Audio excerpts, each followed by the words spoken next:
बुलेटिनच्या सुरुवातीला एक धक्कादायक बातमी अमरावतीमधून। अमरावती जिल्हा स्त्री रुग्णालयात नवजात शिशु कक्षाला आग लागली आहे। या आगीमध्ये 3 बालकांचा होरपळून मृत्यू झालाय।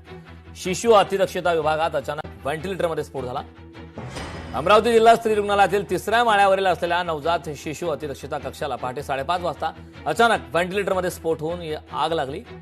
19 बाळांना या ठिकाणी ठेवलं जातं। आग लागल्याबरोबर व्हेंटिलेटरमधून ड्युटीवर असलेल्या डॉक्टर, नर्सेस आणि कर्मचाऱ्यांनी बाळांना बाहेर काढलं। त्यातील 6 बालकांना सुपर स्पेशालिटी हॉस्पिटलमध्ये दाखल करण्यात आले उपचारासाठी। आगीत 3 बालकांचा होरपळून मृत्यू झाला। अमरावतीमध्ये NICU मध्ये ही घटना घडली आहे।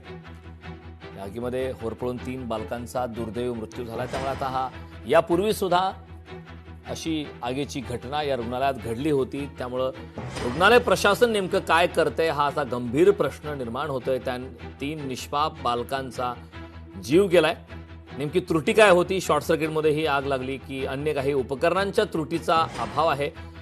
हे बरेच मुद्दे आता समोर येत आहेत। या संदर्भात लोकप्रतिनिधी असतील, पोलीस प्रशासन असेल, रुग्णालय प्रशासन असेल यांच्या माध्यमातून घटनास्थळी जाऊन या संदर्भात पाहणी केली जाते। मैं टाकरगढ़ शंभू में था। मेरा भाई यहाँ पर था बच्चे के पास। उसका फ़ोन आया मेरे को 3:30 बजे कि भैया यहाँ आग लग गई और वो बच्चे को भी अंगार लग गई है, थोड़ी भड़क ये लगा है। तो फिर मैं तुरंत यहाँ आया तो बच्चे को यहाँ पर सुपर में एडमिट कराए।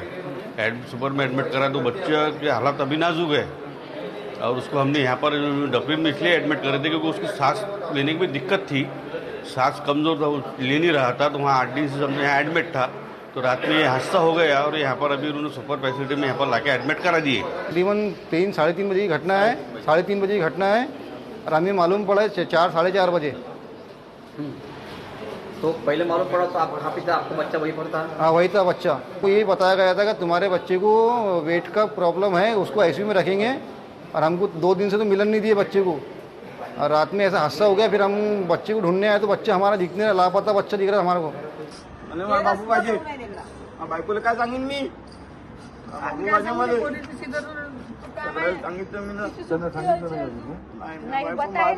काय करण तुम्हाला काय ऍक्शन घ्यायची याच्यावर घ्या।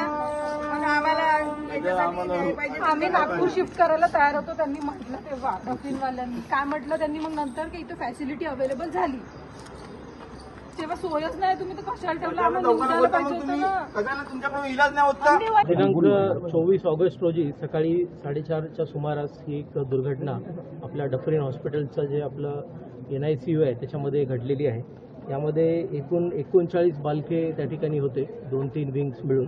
त्यामध्ये 3 बालकांचा या सर्व आगीच्या दरम्यान आणि जे धूर त्याच्या पश्चात झाला आगीच्या त्याच्यामध्ये मृत्यू झाला आहे।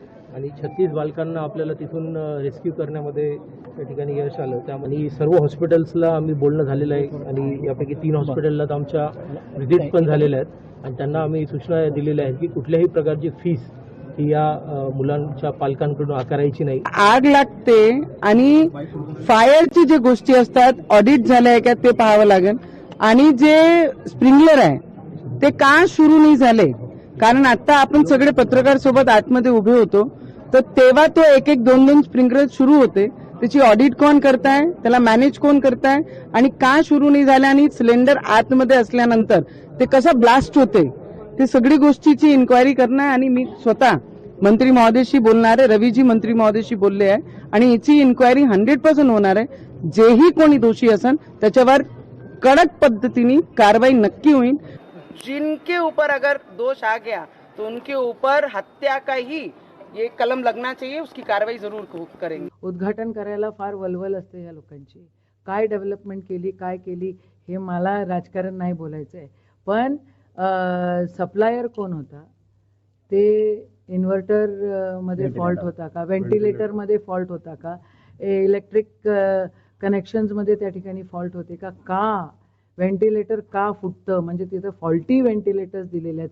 56% कमिशनवालं सरकार हे आहे आणि हे 56% कमिशनवालं सरकार त्याच्यावर दोषीच आहे असं म्हणायला काहीच हरकत नाही। दुर्दैवी घटना म्हणजे विचार करणारीच आहे, कारण एवढ्या नवीन बिल्डिंगमध्ये असं होणं या ठिकाणी फार घातक आहे. आज जी घटना घडली ही खरंच निषेध करण्यासारखी आहे आणि या ठिकाणी असणाऱ्या हॉस्पिटलचा वरच प्रश्न आता निर्माण झालेला आहे. आणि या माध्यमातून या ठिकाणी असं असलेलं व्हेंटिलेटर फुटलं आणि त्यामुळे 3 बालक या ठिकाणी गेले. बाकीचे 9 मधले 6 बालक यांना आपण बाहेर हे केलेलं आहे. परंतु त्यामध्ये कशी झाली, मी आताच CS साहेबांशी बोलली आणि त्यांना म्हटलं की हे जे आपण बघतोय हे व्हेंटिलेटर वगैरे लागतो याच्यावर कंट्रोल कोणाचं होतं फायर याच्यावर, तर त्यांनी सांगितलं आपलाच माणूस होता.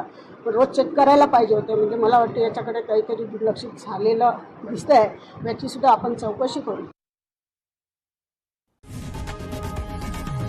लोकशाही मराठी ऐका, पहा, जागरूक रहा.